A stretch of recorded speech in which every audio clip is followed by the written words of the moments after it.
नमस्कार बंधुरा test based रेसिपिते सबाइके स्वागत। आज आमी आपनादेर साथे शेयर करते चलेछि सम्पूर्ण निरामिष एकटा रेसिपि। आर जे कोनो निरामिषेर दिने बा जे कोनो दिन यदि हाते समय कम थाके ताहले एई रेसिपिटा बानिये निते पारेन। ताहले चलुन खूब सहज आर सिम्पल रेसिपिटा देखे नेওয়া যাক। रेसिपिटा बानानोर जोन्नो सबार प्रथमे कड़ाइते सादा तेल गरम करे नेब। तेलटा भालो करे गरम होले तेलेर मध्य फोड़ने देब सामान्य करे एकटु गोटा जिरे, तार साथे एकटा शुकनो लंका और एकटा तेजपाता देब, एकटा छोटो एलाच और सामान्य करे एकटु दारचिनी। फोड़नटाके एकटु भेजे निते हबे।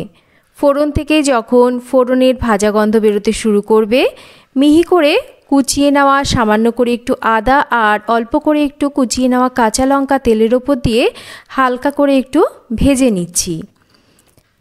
आदा काँचा लंकाटाके हालका करे भेजे नेওয়ার पर एखाने एकटा देखुन टमेटो एकटु छोटो टुकरो करे केटे निয়েছি। टमेटोटाकेও दिए दिচ্ছি আর তার সাথে দিয়ে দিচ্ছি ছোট টুকরো করে কেটে নেওয়া একটু ক্যাপসিকাম। সামান্য একটু লবণ দিচ্ছি যাতে করে টমেটো আর ক্যাপসিকামটা তাড়াতাড়ি নরম হয়ে যায়। লবণ পরেও ব্যবহার করব, এখানে জাস্ট টমেটো আর ক্যাপসিকামটা নরম হওয়ার জন্য লবণটাকে দিয়েছি। এবার যতক্ষণ না টমেটো ক্যাপসিকামের কাঁচা গন্ধ চলে যাচ্ছে আর এটা একটু নরম হয়ে যাচ্ছে ততক্ষণ একটু ভেজে নিলাম। এবার এখানে সামান্য একটু জিরের গুঁড়ো, সামান্য ধনের গুঁড়ো, ঝালের জন্য একটু লঙ্কার গুঁড়ো আর অল্প করে একটু হলুদ দিচ্ছি। দিয়ে দিচ্ছি এখানে পেঁয়াজ রসুন ছাড়া টমেটো সস। যেহেতু নিরামিষ রান্না করছি টমেটো সস কিন্তু এখানে পেঁয়াজ রসুন ছাড়া নিরামিষ টমেটো সসেরই ব্যবহার করেছি। ভালো করে মশলা আর টমেটো সস দিয়ে কষিয়ে নিতে হবে যাতে করে কাঁচা গন্ধ না থাকে। তো যতক্ষণ না তেলটা ভাজতে শুরু করছে আর কাঁচা গন্ধ চলে যাচ্ছে ভালো করে কষিয়ে নিয়েছি। দিয়ে দিচ্ছি এখানে হাফ কাপ মতন জল। এই সময়ে স্বাদ মতন লবণ দেব আর স্বাদ মতন মিষ্টি দিয়ে দেব।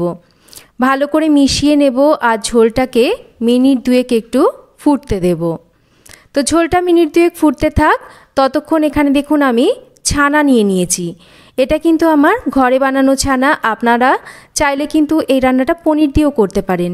তো পনিরটাকে একটু হাত দিয়ে এরকম ভেঙে নিতে পারেন যাতে দলা না থাকে, বা একটা গ্রেটার দিয়েও কিন্তু গ্রেট করে নিতে পারেন। তো আমি এখানে কিন্তু বাড়িতে ছানাটাকে বানিয়ে নিয়েছি আর খুব ভালো করে জল ঝরিয়ে নিয়েছি। এদিকে ঝোলটাও কিন্তু মিনিট দুয়েক ভালো করে ফুটে গেছে, ওপরে তেলটা মোটামুটি ভাজতে শুরু করেছে। এবার এর মধ্যে ছানাটাকে দিয়ে দেব। সামান্য করে একটু একই সাথে গরম মশলা গুঁড়ো দেব, খুব বেশি কিন্তু দেওয়ার প্রয়োজন নেই যেহেতু ফোড়নেও একটু গরম মশলা দিয়েছি।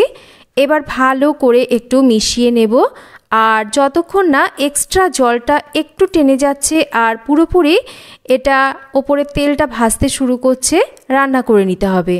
মোটামুটি আমি মিনিট তিনেক কিন্তু মাঝারি আঁচে রেখে এইভাবে একটু নাড়াচাড়া করতে করতে রান্না করে নিয়েছি। তো তেলটা ওপরে ভাজতে শুরু করে দিয়েছে আর আমার মনে হচ্ছে এটা কিন্তু হয়েই এসছে। এবার এর মধ্যে ছড়িয়ে দিচ্ছি একটু কাসৌরি মেথি। তো কাসৌরি মেথিটা দিলে কিন্তু সুন্দর একটা ফ্লেভার হয়। তো ভালো করে মিশিয়ে নেব আরও মিনিট খানেক। ব্যাস, এবার নুন ঝাল মিষ্টিটাও কিন্তু একটু চেক করে নিতে হবে। নামিয়ে নেব আর তৈরি হয়ে গেল দারুণ সুস্বাদু একটা নিরামিষ রেসিপি। গরম গরম রুটি, পরোটা বা লুচি, এমনকি ফ্রাইড রাইস, পোলাওয়ের সাথে এই রেসিপিটা খেতে কিন্তু দারুণ লাগে। এটা কিন্তু ছানার আপনারা কালিয়াও বলতে পারেন বা ভুর্জিও বলতে পারেন। তো রেসিপিটা খেতে কিন্তু অসাধারণ স্বাদের হয় আর খুব কম সময়ে তৈরি করে নেওয়া যায়।